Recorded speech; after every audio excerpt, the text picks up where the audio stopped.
Баумна — это как бы такой центр известный, и обычно назначают как место встречи. Я бы, допустим, сказала: ты где? Я уже тут? Где ты? По-моему, это интереснее, чем напрямую говорить. Ну, это может даже отголосок как иностранному языку. Меня может задеть, допустим, плохой дизайн или наоборот какая-то интересная работа, которая вызывает восторг. И я клею туда свой стикер как оценку, свою личную. И как бы девочка Тамара — это как продолжение, можно сказать, этого проекта.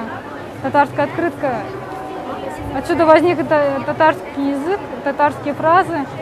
Так как я плохо знаю татарский язык, я знаю только базу, которую дают в школе, основы татарского языка. Вот. И то, что я знала, так и сказала. И девочка Тамара начала как раз говорить этими простыми словами, которые все знают в Татарстане, потому что каждый ученик изучает татарский язык. Это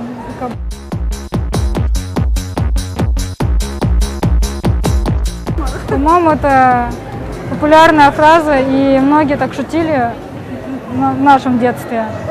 Это как фраза, которая поднимает всегда настроение.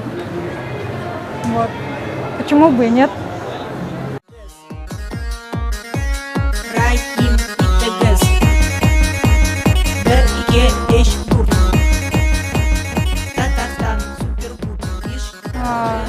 Ну, в Челнах это все активно срывается, уничтожается, потому что это как бы идет... Нет, это не востребовано. По-моему, властями это не востребовано.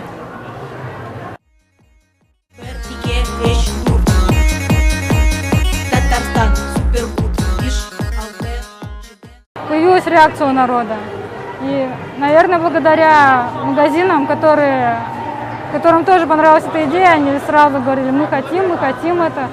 Наши друзья это хотят видеть, покупать, иметь у себя в своем наборе и тоже давать какие-то оценки, брать с собой в путешествия. Тамара благодаря всем людям путешествует по миру. Я бы сама так не смогла. Есть работы и в Европе, и по России. Даже мы ждем сейчас фотографии с Новой Зеландии. Они еще к нам летят.